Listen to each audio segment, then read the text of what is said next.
Well, well, well. Hey, Hey, I'm hey, here.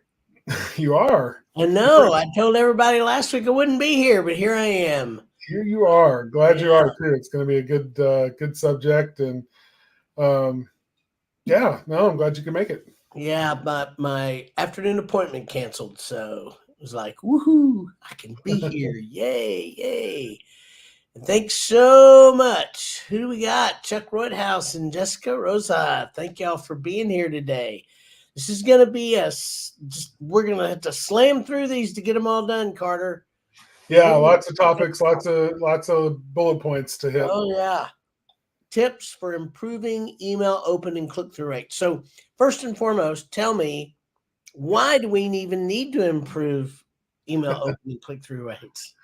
Well, so this is the time of year that a lot of uh, home service businesses, especially with seasonal businesses, this is the time of year that a lot of them are looking to kind of shake the bushes and you know, drum up some new business from marketing efforts. And uh, I've been talking with a lot of chimney sweeps. That's what they're doing right now, is composing email campaigns and trying to figure that out. And of course, we do some of that for our clients too. So, but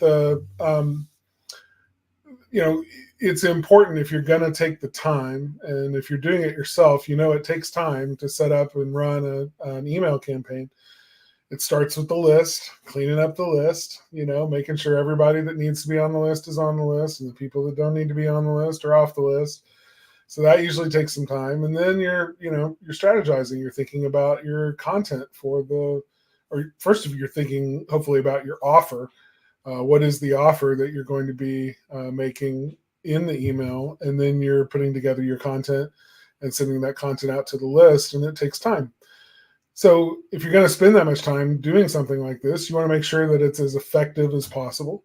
That every step of the way that you're being strategic, but then that you're measuring what you did to make sure that it's accomplishing a good result and improving that result over time if you're sending multiple emails. So that's really what the goal is here. So we're going to be talking about that, how to improve open and click-through rates. Essentially, an open is anytime that your email campaign software, whatever you're using, if it's MailChimp, if it's Customermatic, if it's, I don't know, Constant Contact, or any of the ones that are out there, they can all register when someone opens an email. There's the technology to be able to do that with a fair degree of accuracy. It's not 100%. There are people that use email clients that block the ability to track opens because, for privacy's sake, they don't want people knowing when they're engaging with your email. But then the click-through rate is pretty easy to because they're taking an action. They're clicking on a link in a button or whatever, or an image, whatever it is that's linked in your email, and going to your page, something that you control, and you can tell where that click came from because the link, oftentimes embedded in the link, is the information about who clicked it, so that when it arrives on your end, you have the ability to track that. So that's the click-through rate. And that helps you understand how successful. It doesn't tell you who's going to become your next customer, but it does tell you who's engaging with your content and how many engagements you're having with that content, so that over time you can try to beat that, right? If you send out an email to 1,000 people and only 80 of them open it, then you know that you probably need to try to do better than that next time. So you may change your subject line. We're going to talk about some of the strategies to optimize and improve those metrics. But yeah, you're going to try some new things. You're going to send to another group of people, maybe the same 1,000, just a new email, a follow-up. A campaign, to me, a single email does not a campaign make. Okay, so we want to string several emails together for that same offer. It takes, we always say 7 touches, but there's a lot of good evidence now that says it's more like 8 to 10, on average, before somebody will take an action that you want them to take. So being consistent is important, and we'll talk a little bit about that as we go as well. All right, fantastic. Hey, Mark Hudson, glad to see you're here too as well. So we are going to jump into compelling subject lines. So, Carter, I know one of the things about compelling subject lines that I like to do, I like to ask questions. I like to ask a question in a Yeah. subject line, but I know there's some other things that you can do uh, to really bring attention to that. And this is really for open rates, correct? Not necessarily Yes. click through. That's what I thought. For open rates, Absolutely. when they have that subject line and they see it, they go, "Oh my gosh, I really want to open that." Yeah, no, I mean that's typically how it works, right? Nobody, it's all downstream or upstream from somebody taking an action to become your customer. They can't become your customer until they click on the offer. They can't click on the offer in the email unless they open it. So here we are trying to figure out how to get them to open it, right? This is casting the bait in the water and hoping that the fish likes what it sees, right? So Oh, the if it was subject only that easy. yeah. Well, I've had some bad days fishing. So there Okay. have been days of fishing that were so bad, I wish I was back in the office sending emails. So, um, anyway, the goal of the subject line is to get the open, to get permission for that person to say, yeah, I'm interested. What's this about? Um, Let me say this from the beginning, and this is a principle that you'll use all the way through all of these points that we're talking about, which is pay attention to what makes you click on a marketing offer in an email, to open it up, read it, take action, click on it. I mean, all of these factors that we're going to be talking about. What is it that gets you to do that? You may not have paid attention to that in the past, but moving forward, just sort of, when something piques your interest and you find yourself clicking on a marketing email to open it up and read it, or scan it, ask yourself why you just did that. What was it about that subject line that interested you enough to actually do that? I love questions too. Uh, that's one of my favorite things to do. A question begs for an answer. If it immediately solicits the person reading the question to think about what their answer would be, and it stokes curiosity rather, and causes them to want to click to see if their answer matches with what's inside the email when they open it. So, I'm really glad you said that because we have a question. okay, You awesome. get Yeah, that? Jessica, great question. What is considered a good open rate? Somewhere around 30%. 30% in today's world is a phenomenal open rate. Email is a crowded place to be, and you're competing with a lot of people, both legitimate offers from trusted places as well as illegitimate spam and people who are emailing you maybe with a legitimate offer but not necessarily doing it in a legitimate way. So a 30% open rate is huge. It's great. We regularly see those numbers, but it's on lists that are really clean, really primed and used to receiving communications. In other words, the people that are on the list are on there because they want to be on it. They're already predisposed to receiving your emails and seeing what they're about. They're interested. So that's generally when we see those 30%. If you haven't emailed in 3 years, you've got an old list laying around, you grab it, you slam it into an email marketing campaign software, compose an email in a hurry and send it. No way are you going to see 30% rates. You may see a 30% bounce rate. You may see a 30% unsubscribe rate, but you're probably not going to see a 30% open rate. So it's a little bit tricky to say. I would say on average, for a home service business who is emailing special offers, say no less than 4 times a year, we're pretty happy with a 15 to 20% rate on that. So that'll give you some idea. It's a great question. All right, perfect. So let's go into personalization. This is kind of tricky. So talk a little bit about what that means. Yeah, lots of ways to personalize, right? Everybody has a name. That's the obvious thing that you think of is refer to the customer by name. If you have a database, your email program should be able to grab that person's first name and put it in there so that it's a nice salutation like, hey, Joan, or, hi, Bob. So that's fairly easy to do. Make sure you get it right. I don't know how many times we've had, a list where we were going through and cleaning up the list, and you do a lot of sorting by columns and things, and suddenly your list gets out of sync. And now all of the names don't match with the email addresses or phone numbers that are in other columns. And so now you're sending Bob an email that's addressed, "Hi, Margaret." And Bob's like, "I'm not Margaret. Please stop sending me this crap." So that happens a lot. So being very careful with that, making sure that the names are accurate and correct. The only thing worse than not using personalization, using somebody's name, is using the wrong name. So that's a dead giveaway. I always like it when I get the bracket and it says first name. Yeah. First name here with the, yeah. So, confession, we've done that too. Sure. You learn by your mistakes, right? When you move fast, you make mistakes. So, so anyway, that's right. That's the most prevalent personalization, is using the name. But there's other things too that you can know about your customers over time.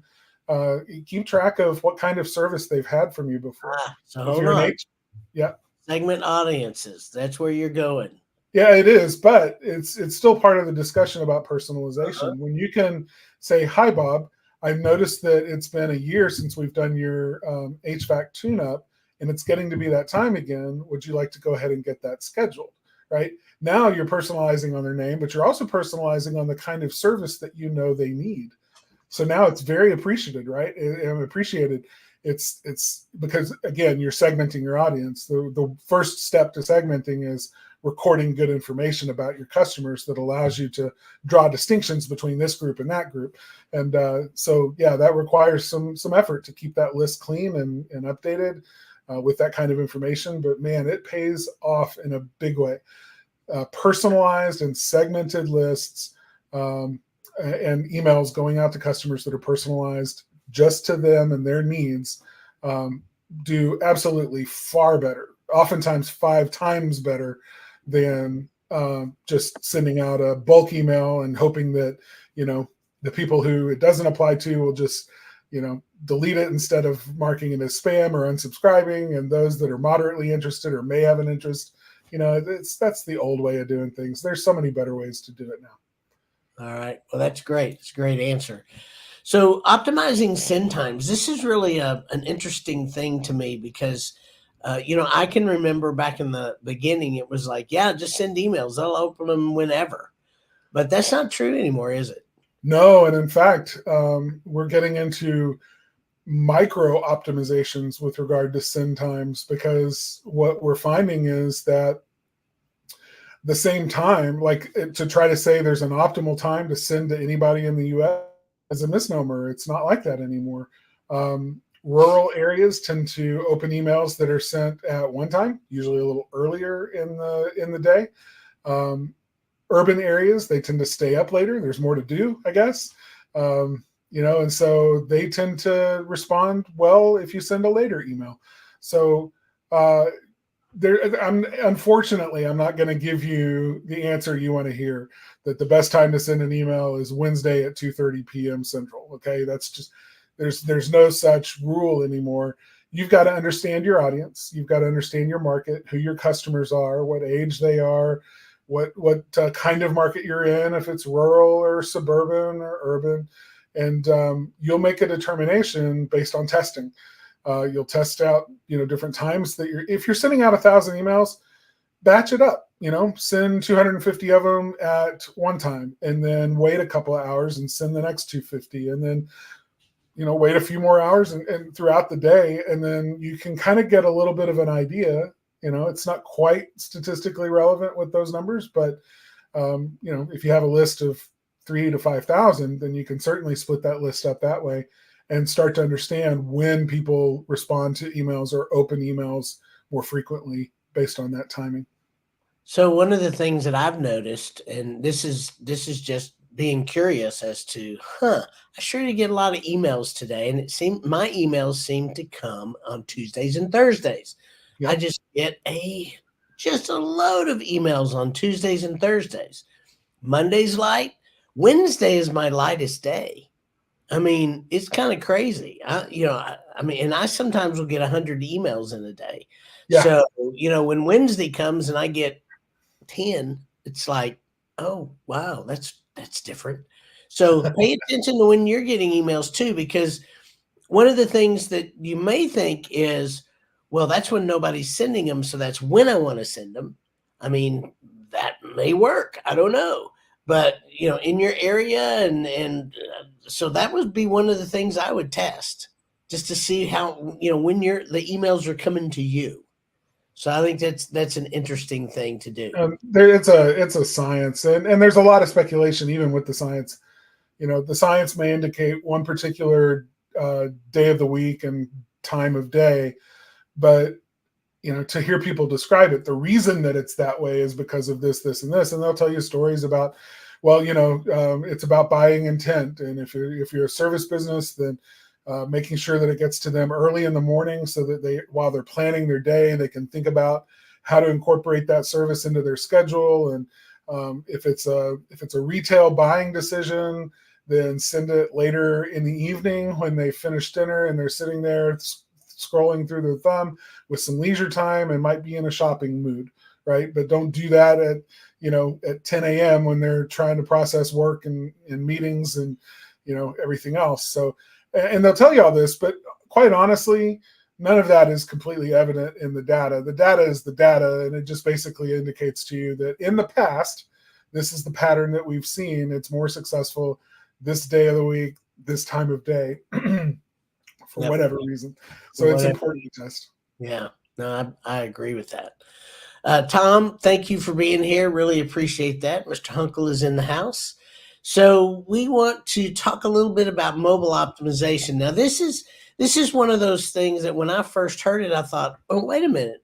I mean, isn't everything optimized for mobile now? I mean, we do it on websites, we do it on that. So explain a little bit about this mobile optimization and what does that mean? So everybody's gotten that email that they start reading it, dear Mr. Hill, we are emailing you today to tell you that, and then suddenly it cuts off and there's nothing else. And you're like, what?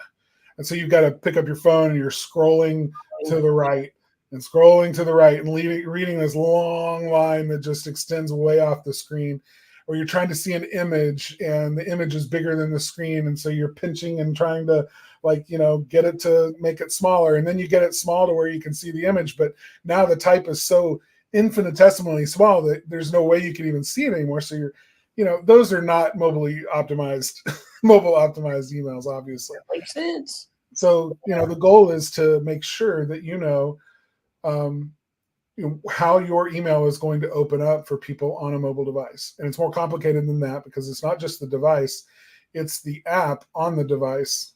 And each app treats emails a little bit different. Some apps will adjust if the text is smaller than a certain size. It'll make it a little bit larger automatically.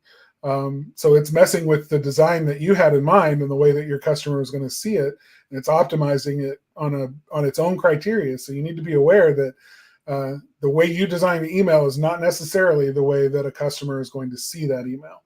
And take all of the devices that exist out there, the mobile devices, and all the different screen sizes, and then all of the different email clients that people use to read and check and interact with their email on those devices. And suddenly you realize you've got to check over 300, 400 different, if you're going to make sure that all of them look good. And then, in fact, it's given birth to an entire industry of services that do nothing but that. You put in your email, the way, you send an email to the service, and then the service will show you on all 300 combinations of devices and software what that email is most likely going to look like. And it really gives, people who are sending out, this is for people who send out hundreds of thousands of emails a day, right? Big retailers, they go through the effort to make sure that it's going to look good on every device. Obviously, if you're not going to have time and it's not in the budget to do that for, a list of 1,000 people. But it is a good idea to make sure that you at least test it on your own device to make sure that it looks decent to you there, instead of just trusting that it's going to all work out and just mashing the send button and being done with it. I think that's good. I think the other thing just with that is most people have Android and Apple. Yeah. So the other thing is, like, I know when my mom was alive, the type was much bigger. And I've seen other people that don't want to wear their glasses and they make the type really big. And that's got to play something to it too. But you can't control any of that. Very little you can do to control the way that an email shows up in the inbox. And that's true for mobile and desktop, by the way. An email uses a very old, ancient by internet standards, an old version of HTML. It doesn't use a lot of the modern stuff. It doesn't. Styling and design of an email is something that's just done by brute force, and there's some really good people who know how to manipulate it and make it really, make it more likely that it will be uniform for everybody and they'll all see it the same experience. But the fact is that you just can't control for it very well. So the more detailed and complicated your design is as an email, the less likely it is that it's going to look good for everybody. So it's really a good idea. Keep it very simple. Choose a font, make it big, and make sure that it's wrapping, the text wraps in the viewport or in the size of the screen. And keep your images at a relatively decent size for mobile. Not everybody needs to see a giant, well, we'll talk a little bit more about some of those optimizations in another time. Okay.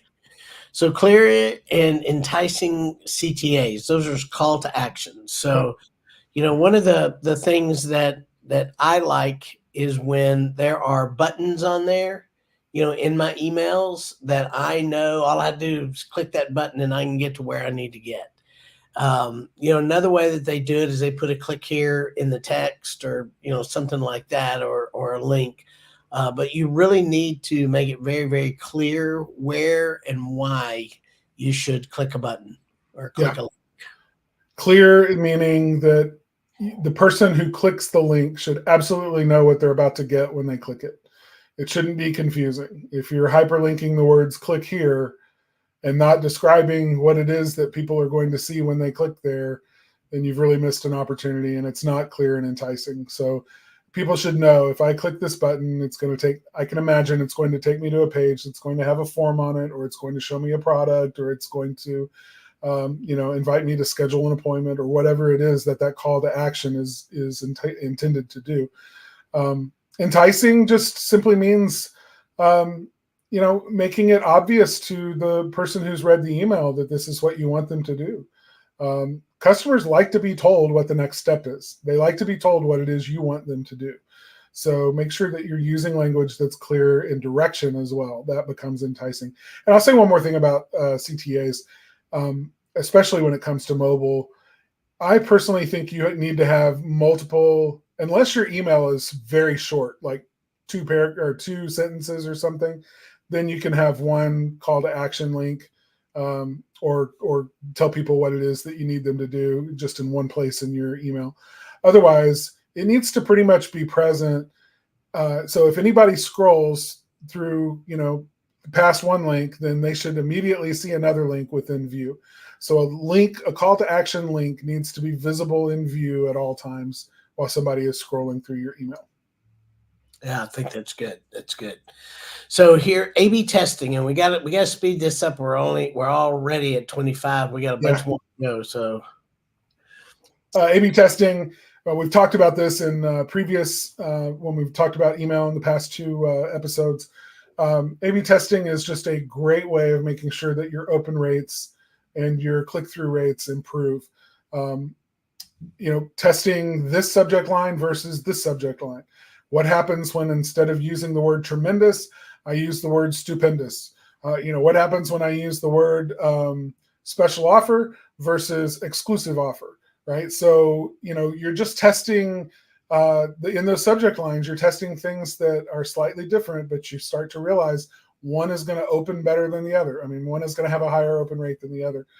You'll never know until you test, and testing becomes really important. So here's a question from Tom. Is services like MailChimp optimizing this for clients to improve the open rates? Do they optimize it? Well, so I know that there's a lot of different ones out there. Some of them are starting to bake in some AI, and that AI will help you write compelling and clear calls to action, as well as subject lines, especially subject lines. I see that. I'm starting to see that more and more. So there are some that do some optimization for you. But again, I am hesitant to trust that the AI knows anything that I don't know until we've tested and to see whether or not it pulls better than what I wrote. So I'm not going to get into recommending specific ones other than our own Customer-Matic, because there's just so many of them and they all do things slightly differently. Hopefully that's of help though, Tom. And Tanya's here. So Tanya, thanks for being here today. That's great. Engaging content and visuals. So one of the things that I think people really miss with emails is, and I'm just gonna be real quick, is they don't pay enough attention to the content. And a lot of it is about them and not about the client or the customer. It really needs to be customer focused. It needs to be about the customer. So if you read through your content and it's got I, we, and not you, your, and those kind of things, then you're missing the boat, because you want to make sure that it's engaging to that person. So take some time to really write some really good engaging content and let them know why you're writing the email. What is the value there? I mean, that's the other thing. And with visuals, I'm torn about the visuals, mainly because I see that most of the time when people do a lot of visuals and a lot of things in there, it kind of messes with the email and a lot of the clients. So I like very simple, short emails. That's me. Me too. I prefer text only most of the time. If you're sticking images in there and trying too hard to make it pretty, you're actually losing me a lot of times.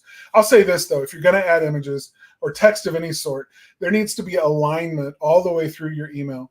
The headline should describe to people what it is they're going to see, or at least get them curious about what it is they're going to see.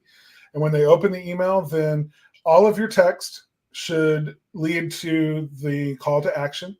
So in other words, all of your text needs to be about what the call to action is. All of your visuals should support both the text and the call to action. If your call to action is schedule an appointment with us for your sweep and inspection, then your image better be an image about sweeping and inspection. It better be a guy on a roof or a shot down a chimney liner or something, so that people associate what the visual is with what you're asking them to do. That's not the place to put a big picture of your team, because the team doesn't say sweep and inspection. The team just says, look how many people we have employed. So, that's making sure there's consistency and alignment all the way through is really helpful. The other thing I'm going to say is I've seen a lot of people want to put their logo like really big in the top.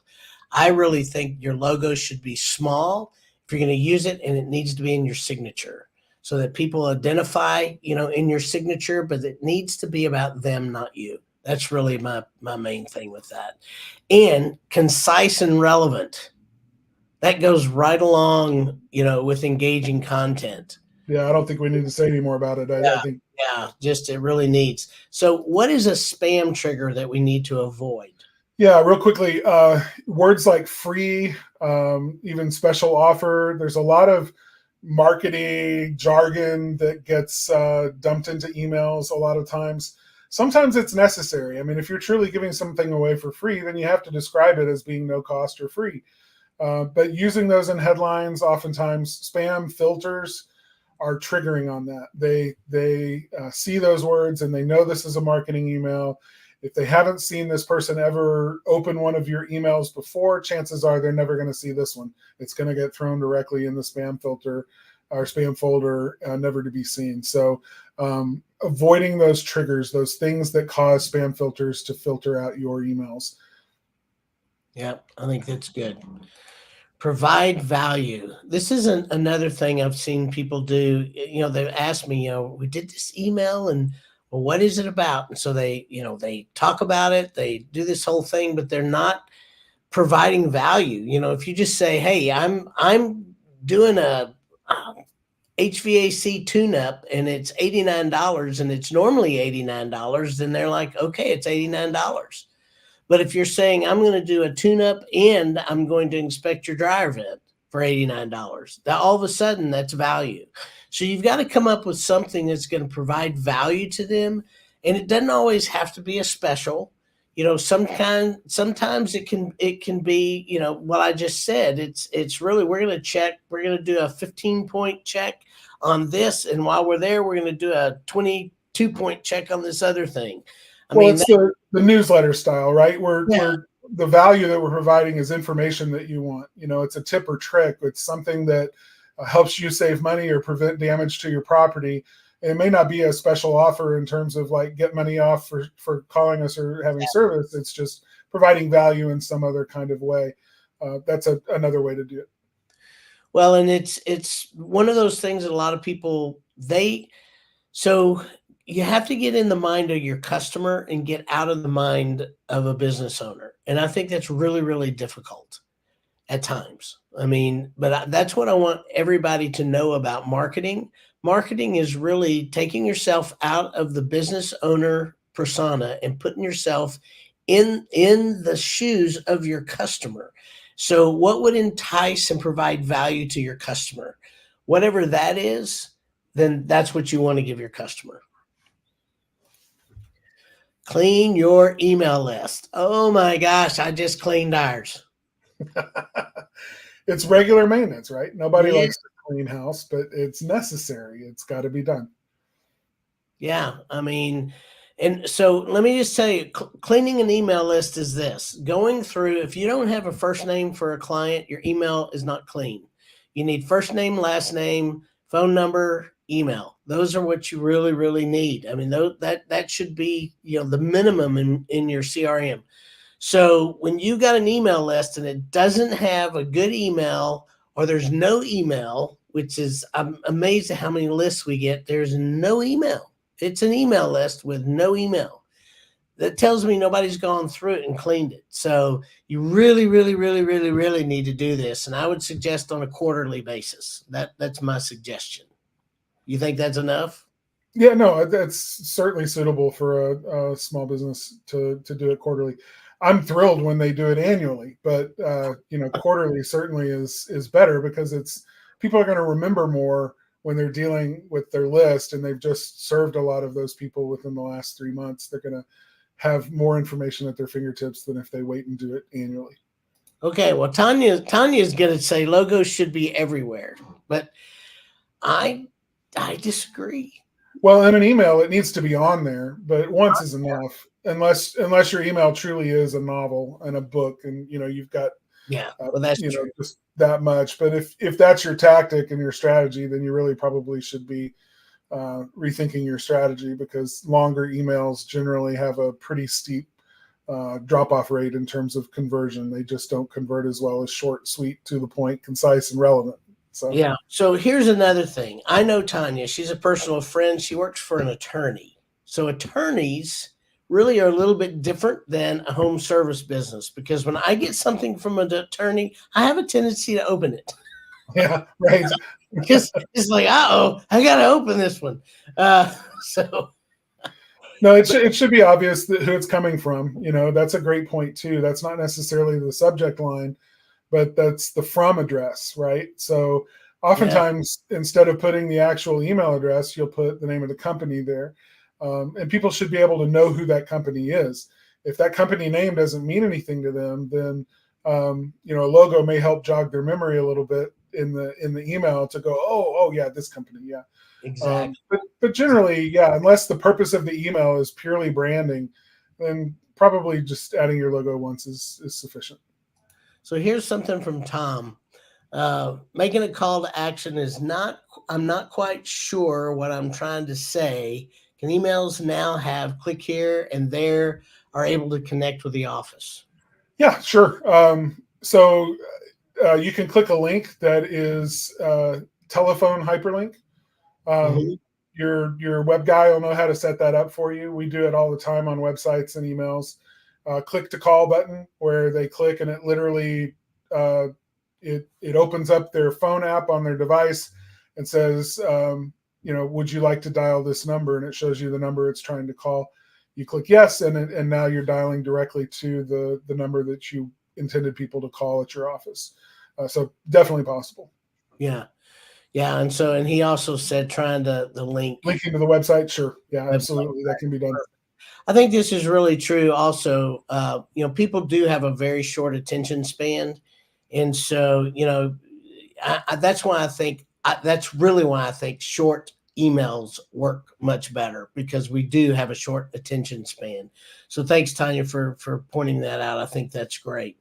So let's talk a little bit about feedback and surveys. What do we learn about those? Throw in the occasional request for feedback. You can do that at the bottom of any email. I would add to this feedback surveys and reviews. It's a great idea to add a link to where people can leave a review for you online, or to a survey. Tell us about your last experience and get a $10 Starbucks card, with a link in the signature line or at the very bottom of your email that gives people a chance to give you some feedback. It's good. It's good to have a two-way conversation with people. Otherwise, you're just vomiting stuff at them, and you don't know if it's meaningful to them or not. If they have a chance to tell you, I really liked your last, email, tips and tricks email.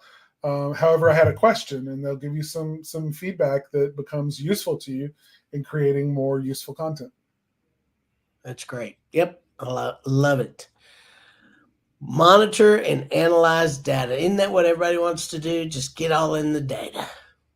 Well, yeah, and very few of us, myself included, are really strong data analysts. So it's important to, if you're looking at the data, you may misunderstand the data. It's a good idea to work with somebody who is giving you a clear idea about what the data is really telling us. Most of the email programs out there that send out bulk emails will give you a basic dashboard report on the KPIs. What your open rate is, what your click-through rate is, or deliverability rate first, then open rate, then click-through rate, then conversions if you have that email software hooked up with your analytics, and have your analytics structured in a way to know whether or not that email recipient turned into a paying customer. So lots to do there in terms of setting it up so that you get really good data that you can analyze to tell you more. But at the bare minimum, you should be paying attention to those things, A/B testing data, which one worked better, so that you can write even better and more effective headlines and copy for the next emails that you send. So here's a great question. How do we handle spam situations when feedback is requested? I assume, Tanya, you mean when the person who fills out the feedback survey or whatever clicks the link and then just puts a bunch of spam in there. Unfortunately, that's kind of unavoidable. There's some things you can do to try to slow it down and prevent some of that. But spam is definitely going to it's going to fill up not fill up, but some percentage of feedback respondents are going to end up putting spam in the feedback box, and that's just unfortunate, but it is what it is. And any serious marketer knows that they've just got to go through and weed it out, clean it up, and so that it's not a part of the final metrics and the final reporting when it's time to look at all the feedback. Yeah. So the other thing with that, I would say, I just was in a webinar not too long ago talking about the amount of spam, and it's exacerbating because of AI. There's as many people that are using AI, a lot of the stuff that they're letting AI write is considered spam because it's low quality, and Google's really having a difficult time going through it. I mean, it was like millions and millions of pages a day are being uploaded into the internet. And the other thing that just blew me away, out of all these millions of pages, I mean, there's like billions of pages on the internet. Do you know that's like only like 4 million are actually indexed? Yeah, that was shocking too. I read the same article. It was like 4% of what is out there on the internet is actually indexed. So, they're really having a spam problem. And so spam is an issue with email. It's an issue with maps. It's an issue on organic. It's an issue in reviews. It's just a huge, huge issue. And so they are trying to get their heads wrapped around it, as is everybody. I mean, just trying to do that. So just kind of know that is an ongoing pain in the rear. Tanya has a great question. I think, though, that this is one of those times where feedback is going to help us plan another episode to really get into some of the details of SEO jargon 101. Yeah. So real quickly, what is indexed? So you've got thousands and thousands and millions of pages out there. So Google is aware of all of them, but they don't show all of them. So they've got all these pages, but they choose a certain amount that they actually index that they're going to bring up when people search. That if you don't have a page that is indexed, Google is not going to show it. That's basically it. Sometimes, though, they know about it, but they haven't crawled it yet. They haven't had time. There's something called cache, just real quick. Every website has a number. It's a amount of time that the bots can actually be on your site. And so they divide this time up for all these bots. And so the bot can only go through so much of your website in that time frame. So it knows that there are pages there that need to be indexed or need to be crawled to see if they're indexable or not. But the fact is, though they don't all get crawled because there's not enough time. So you only have enough of that cache time to do. So when they crawl it, they look at it and they view it as valuable content, then at that point they'll index the page. That's what that means. So hopefully that made sense. And with so many pages coming online every single day, it's almost a backlog issue. I mean, and we're talking Google with big, huge data centers with thousands of servers in each one of them across probably every state in the country. And they're having trouble keeping up with indexing all the new pages coming in. So that gives you some idea of the size and scope of the problem. And that's one of the reasons these AI generated websites are coming up. They're literally coming up and ranking really high in the beginning, but once Google figures them out, then they just tank them. So yeah, so that's why you just gotta kind of know and understand kind of what's going on in their world. So that is a good topic for another episode. We'll have to. I like that, scraping versus indexing. All right, guys, man, thanks so much. Really appreciate all of y'all being here. Hope you learned something today. Hope it was fun. Just remember that Spark Live is also released as a podcast. We're on Spotify, iTunes, Google Play, Podvine, or your favorite podcast player. I feel like a radio announcer today. Next week, we're going to jump into the introduction to paid advertising. So if y'all are all wondering what we do on the paid advertising side and how it works and what it is, then stay tuned because we're going to jump into it next week. So with that, I got one more comment here.